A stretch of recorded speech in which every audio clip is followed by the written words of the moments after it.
أعوذ بالله من الشيطان الرجيم. بسم الله الرحمن الرحيم. لإيلاف قريش إيلافهم رحلة الشتاء والصيف فليعبدوا رب هذا البيت الذي أطعمهم من جوع وآمنهم من خوف. پناہ مانگتا ہوں میں اللہ کی شیطان مردود سے. شروع کرتا ہوں اللہ کے نام سے جو بڑے مہربان نہایت رحم والے ہیں. چونکہ قریش مانوس ہو گئے ہیں، خوگر اور عادی ہو گئے ہیں، یعنی جاڑے اور گرمی کے سفر کے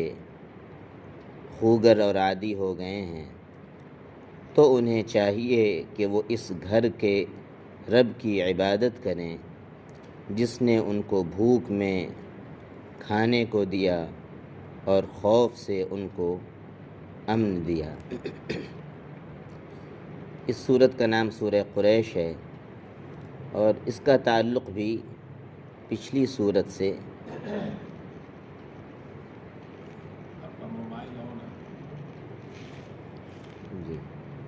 اس سورت کا تعلق بھی پچھلی سورت سورہ فیل سے مضمون کے اعتبار سے معلوم ہوتا ہے. قریش کا قبیلہ چونکہ مکے میں وادی غیر ذی زرع مکے کو کہا گیا ہے، وہاں کوئی کھیتی نہیں ہوتی تھی اور غلے اور راشن کا کوئی انتظام نہیں تھا، اس لیے اللہ تعالیٰ نے ان کے لیے 2 سفر کو آسان فرما دیا تھا. اور قریش چونکہ کعبۃ اللہ کی حفاظت کرنے والے اور اس کی خدمت کرنے والے تھے، تو عربوں میں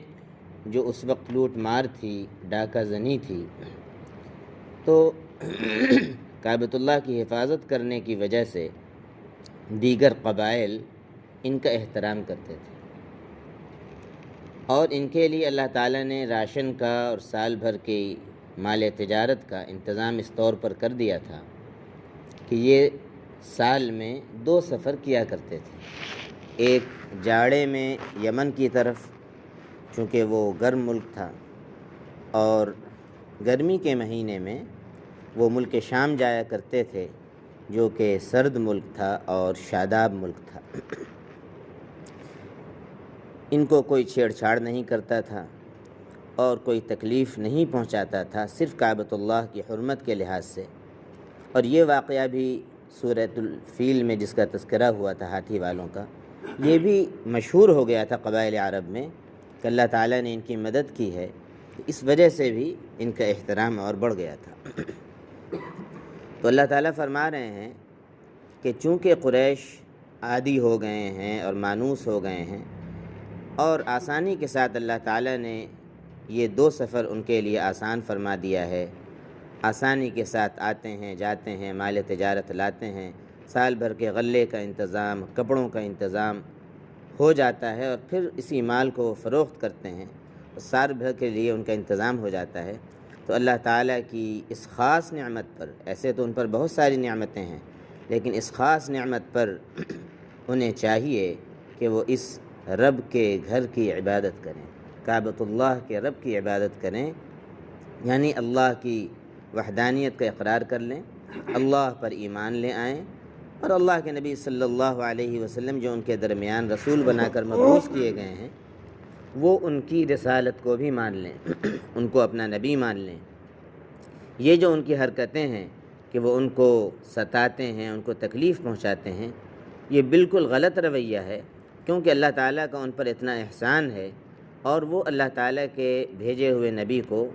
ستاتے ہیں اور ان کو تکلیف پہنچاتے ہیں. تو اس نعمت کا شکریہ یہ ہے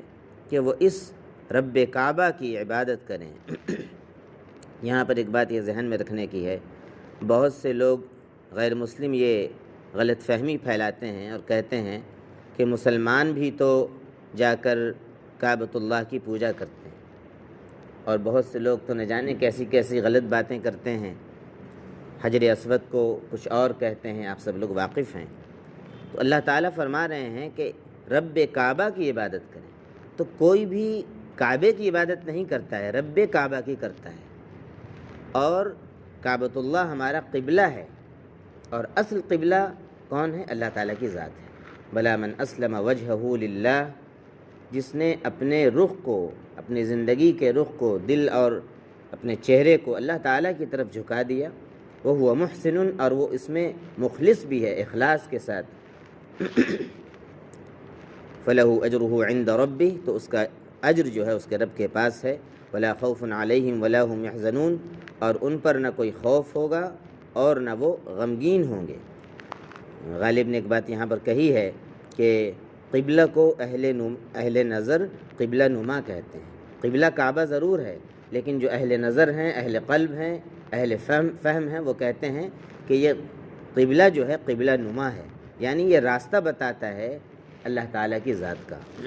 فَلْيَعْبُدُوا رَبَّ هَذَا الْبَيْتِ، تو انہیں چاہیے کہ وہ اس رب کعبہ کی عبادت کریں، جس کعبۃ اللہ کی وجہ سے ان کو یہ عزت ملی ہوئی ہے اور آسانی کے ساتھ وہ سفر کر رہے ہیں، تو وہ اس کے رب کی ہی صرف عبادت کریں۔ الذی اطعمہم من جوع، جس رب نے ان کو بھوک میں کھانے کو دیا۔ غلے میں مکے میں کوئی راشن کا انتظام نہیں ہے، اور اللہ تعالیٰ آسانی کے ساتھ ان کے دو سفر کروا دیتا ہے، غلے کا انتظام فرما دیتا ہے۔ وآمنہم من خوف، اور خوف سے ان کو امن دیا، آسانی کے ساتھ سفر میں جاتے ہیں، آتے ہیں، کوئی ان کی کوئی تعرض نہیں کرتا ہے، کوئی چھیڑ چھاڑ نہیں کرتا ہے، صرف اس وجہ سے کہ وہ کعبۃ اللہ کے محافظ ہیں۔ تو اللہ تعالیٰ کہ جب اتنے احسانات ہیں تو انہیں چاہیے کہ وہ صرف اور صرف رب کعبہ کی عبادت کریں، ایمان لے آئیں، توحید کو اختیار کر لیں، شرک کو چھوڑ دیں، اور آخری نبی جو ان کے درمیان بھیجے گئے ہیں وہ ان پر ایمان لے آئیں اور ان کو اپنا نبی مان لیں۔ اللہ تعالیٰ اس صورت کے اندر جو پیغام ہے اس کو ہمیں سمجھنے کی، اس میں تدبر کرنے کی توفیق عطا فرمائے، اور اللہ تعالیٰ زیادہ سے زیادہ ہمیں قرآن مجید کو پڑھنے کی، اس کی تلاوت کرنے کی، اور اس کے پیغام کو دوسروں تک، پوری انسانیت تک اللہ تعالیٰ پہنچانے کی توفیق عطا فرمائے۔ آمین۔ وآخر دعوانا ان الحمد للہ رب العالمین۔ سبحان اللہ وبحمدہ، اللہم وبحمدک، اشہد ان لا الہ الا انت، استغفرک۔